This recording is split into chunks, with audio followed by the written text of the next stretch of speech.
Hello everyone, educare YouTube চ্যানেলে তোমাদের স্বাগত জানাই। আমাদের আজকের আলোচনার বিষয় হলো নবম শ্রেণীর বাংলার সহায়ক পাঠের ফার্স্ট ইউনিট টেস্ট সাজেশন।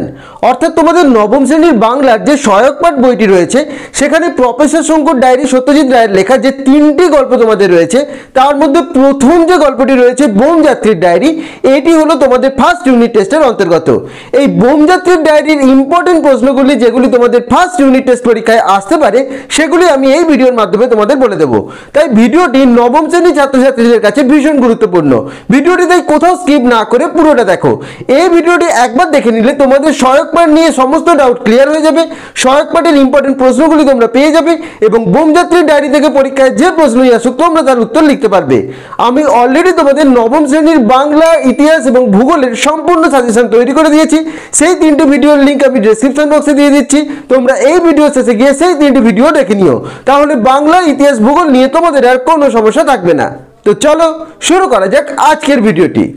নবম শ্রেণীর বাংলা সহায়ক পাঠ suggestion first unit test, Satyajit Ray রচিত প্রফেসর শঙ্কুর ডায়েরি। প্রফেসর শঙ্কুর ডায়েরির যে পাঠটি তোমাদের পরীক্ষা হবে সেটি হলো বোমযাত্রীর ডায়েরি। বোমযাত্রীর ডায়েরির ইম্পর্টেন্ট প্রশ্নগুলি যেগুলি তোমাদের ফার্স্ট ইউনিট টেস্টের জন্য গুরুত্বপূর্ণ সেগুলি তোমরা দেখে নাও। প্রথমে 1 নম্বরের প্রশ্নগুলি তোমরা দেখে নাও যেগুলি এই পাঠ থেকে অবশ্যই তোমরা করে রাখবে।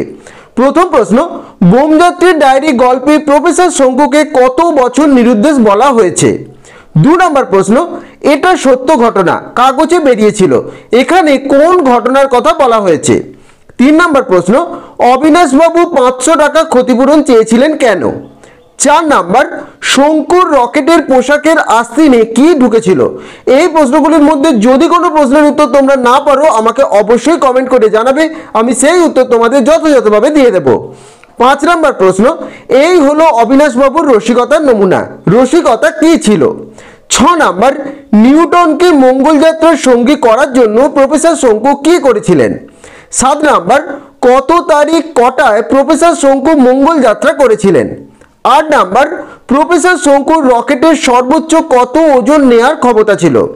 9 নাম্বার প্রশ্ন, মঙ্গল গ্রহে জল কি রকম ছিল?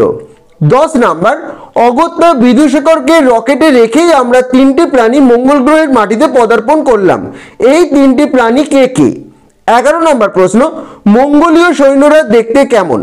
এবং 12 নম্বর প্রশ্ন, রকেট থেকে নেমেই সেটা টের পেলাম, রকেট থেকে নেমে কি টের পেলেন? এই 12টি প্রশ্ন 1 নম্বরের প্রশ্ন হিসাবে অবশ্যই কিন্তু করে রেখো। এগুলি কিন্তু তোমাদের ফার্স্ট ইউনিট টেস্টের জন্য ভীষণ গুরুত্বপূর্ণ। তাও তোমাদের বলবো গল্পটি খুব ভালো করে তোমরা রিডিং পড়ো। রিডিং পড়লেও কিন্তু অনেক প্রশ্নের উত্তর তোমাদের কাছে পরিষ্কার হয়ে যাবে, তোমাদের কিন্তু কোনো সমস্যা হবে না। এরপর প্রফেসর শঙ্কুর ডায়েরির ইম্পর্টেন্ট 3 নম্বরের প্রশ্নগুলি ফার্স্ট ইউনিট টেস্টের জন্য তোমরা দেখে নাও। প্রথম প্রশ্ন, খাতাটা হাতে নিয়ে খুলে কেমন যেন একটা খটকা লাগলো, এই খটকার কারণ কি? 2 নাম্বার, প্রহ্লাদকে কেন প্রফেসর শঙ্কু তাঁর রকেট যাত্রার সঙ্গী করেছিলেন?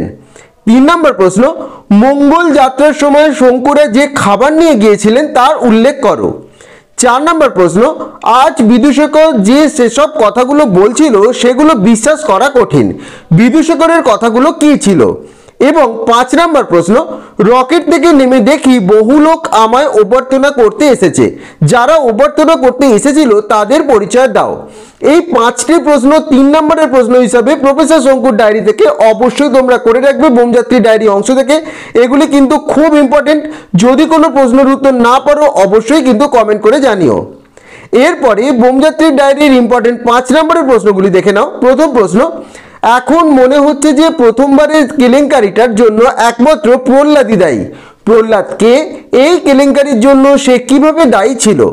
2 নম্বর প্রশ্ন, প্রহ্লাদকে কেন প্রফেসর শঙ্কু তাঁর রকেট যাত্রার সঙ্গী করেছিলেন? 3 নাম্বার, একটা বিশেষ দিন থেকে এটা আমি অনুভব করে আসছি, সেই দিনটার কথা আজও বেশ মনে আছে, বক্তা কে? কোন বিশেষ দিন থেকে তিনি কি অনুভব করে আসছেন?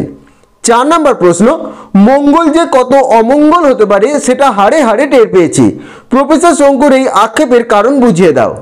5 নাম্বার, প্রফেসর শঙ্কুরা কিভাবে মঙ্গলীয় সৈন্যদের কবলে পড়েছিলেন, কিভাবে তারা মুক্তি পেয়েছিলেন? 6 নম্বর প্রশ্ন, টাফ হয়ে প্রফেসর শঙ্কুর অভিজ্ঞতা সংক্ষেপে বর্ণনা করো। 7 নাম্বার, লেখক কার কাছ থেকে প্রফেসর শঙ্কুর ডায়েরিটি পেয়েছিলেন, ডায়েরিটির বিশেষত্ব কি ছিল? এই 7টি 5 নম্বরের প্রশ্ন বোমযাত্রীর ডায়েরি থেকে অবশ্যই কিন্তু করে নিও। এগুলি কিন্তু তোমাদের ফার্স্ট ইউনিট টেস্টের জন্য ভীষণ গুরুত্বপূর্ণ। তো আমি 1 নাম্বার, 3 নাম্বার এবং 5 নম্বরের সমস্ত ইম্পর্টেন্ট প্রশ্নগুলি দিয়ে দিলাম, অবশ্যই কিন্তু তৈরি করে রেখো। যদি কোনো প্রশ্নের উত্তর তৈরি করতে না পারো বা তোমাদের কোনো সমস্যা হয়, অবশ্যই কিন্তু কমেন্ট করে জানাবে, আমি সেই উত্তর তোমাদের যথাযথভাবে দিয়ে দেবো। তবে এই প্রশ্নগুলির মধ্যে কোনো প্রশ্ন বাদ দিও না, তোমরা সম্পূর্ণ গল্পটি খুব ভালো করে রিডিং পড়ো, তাহলে কিন্তু এই প্রশ্নগুলির উত্তর তৈরি করতে তোমাদের পক্ষে কোনো সমস্যা হবে না। এটাই হলো তোমাদের সহায়ক পাঠ বোমযাত্রীর ডায়েরির ইম্পর্টেন্ট প্রশ্ন। তো আশা করছি আজকের ভিডিওটি তোমাদের ভালো লেগেছে এবং আজকের ভিডিওর মাধ্যমে নবম শ্রেণীর বাংলার ফার্স্ট ইউনিট টেস্টের বোমযাত্রীর ডায়েরি এই গল্পটির যে সমস্ত ইম্পর্টেন্ট প্রশ্নগুলি তোমাদের পরীক্ষায় আসতে পারে সেগুলি তোমরা জানতে পারলে, অর্থাৎ বোমযাত্রীর ডায়েরির সম্পূর্ণ সাজেশন তোমরা পেয়ে গেলে। যে প্রশ্নগুলি দিলাম এগুলি এখন থেকেই তোমরা তৈরি করে নাও, কারণ তোমাদের ফার্স্ট ইউনিট টেস্ট পরীক্ষা আর খুব বেশি বাকি নেই। তাও এই প্রশ্নগুলি নিয়ে যদি কোনো প্রশ্ন তোমাদের অসুবিধা থাকে বা তোমাদের কোনো কোয়েশ্চেন থেকে থাকে, অবশ্যই আমাকে কমেন্ট করে জানাবে, আমি সেই উত্তর তোমাদের যথাযথভাবে তৈরি করে দেবো। এবং ভিডিওটি ভালো লেগে থাকলে অবশ্যই ভিডিওটি লাইক এবং শেয়ার করে দিও এবং চ্যানেলটি অবশ্যই সাবস্ক্রাইব করে দিও। সকলে ভালো থেকো।